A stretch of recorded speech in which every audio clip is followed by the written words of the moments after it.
Hold on a second. Hold on. Time out. Flag on the play. Flag on the play. Let me get a 30-second time. Let me get a 30-second. Am I missing something here? Am I reading this? Virgil says move to middleweight, inevitable, as title shot continues to elude him at 154. What does this mean? What does this mean? This Vergil Ortiz thing, it really gets on my nerves. Like, and it's nothing against him. Like, I never met him. I know people that have been in his camp, and they say that he's a hard worker, and everything about the rhabdomyosis and everything like that really comes from him just not knowing when to stop. But, my man, I've never seen you challenge for a world title in any of the divisions you've been in. 140, never challenged for a title. 147, yeah, you were supposed to challenge Stanionis. It could have led to you in boots. But guess what? You didn't get the title shot because of, health complications. So you end up moving up. And now all of a sudden it's when you right at the brink, you talking about this? And I want to remind all y'all too. He had a title shot lined up. He was the number one contender for Butayev, not Butayev, sorry, for Welterbiev. I just don't remember his name right now, and I can't pronounce his name right now anyways. Excuse me, I'm so sorry. He was the number one contender for the IBF 154 championship. And then gave us this lame excuse talking about, oh, I don't want to do a rehydration clause. Oh, so you unprofessional too. So we just supposed to just criticize Boots for never fighting anybody and being in the ring with taxi cab drivers. But you're supposed to be just bulletproof when it comes to criticism. Nah, my man. We not gonna do that.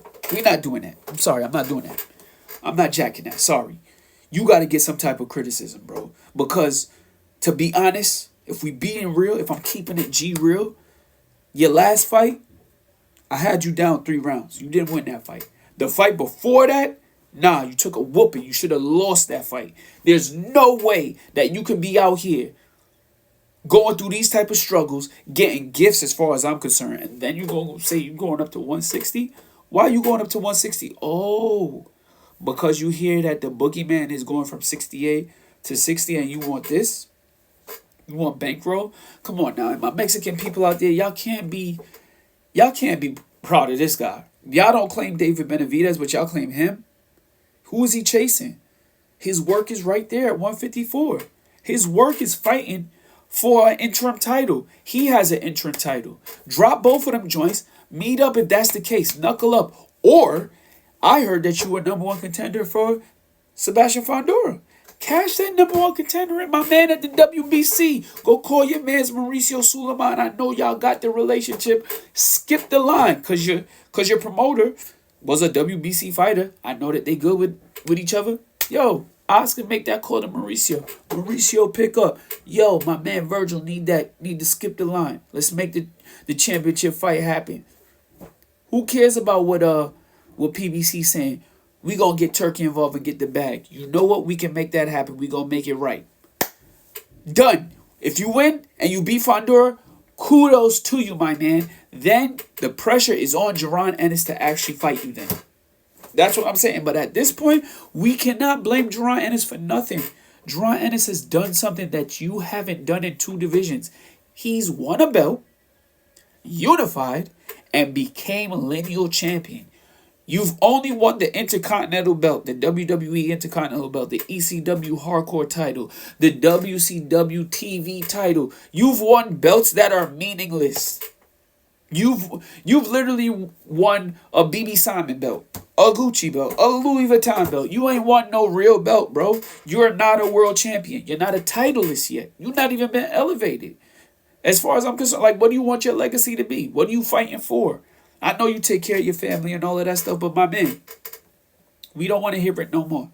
We don't want to hear it. And I blame Eddie Hearn for the flack and the criticisms that Boots receives, because Eddie Hearn is the one that's doing all the talking. And you also said I'll never do negotiations with Jerron Ennis again. So maybe Boots shouldn't be the guy that you aiming at, because to be honest, he's not even a champion yet. He's yet to step in the ring at 154. You should have been the first one with a belt. There's no excuses now. You've been in 2 fights. You've literally been in 2 fights at 154. They've both been tough. You're ready. You should be fighting. You really should be fighting Welter BF for the IBF world title, or Sebastian Fondora. Shit. Excuse my language, y'all. The WBO title. You should be fighting Mexico versus Puerto Rico. Why couldn't you make that fight? I don't understand. You could have done it in Puerto Rico and got all the Puerto Rican fans upset, and then y'all did a rematch and maybe even a trilogy. I don't understand why these fights couldn't be made for you. Why are you waiting for Jerron Ennis? I don't know if your team is just looking at the names and they want to. And it's no disrespect to Robert Garcia. I actually think he's top 5 trainers in the game right now, maybe top 3. But I'm not feeling what this article says at all.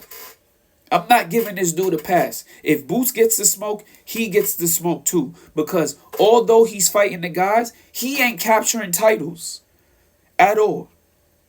The way that people talk about Virgil, it's like he's dusting off competition and they're just giving him praise for all of that stuff. Him and Ryan Garcia got a lot in common. They ain't never fought for no titles.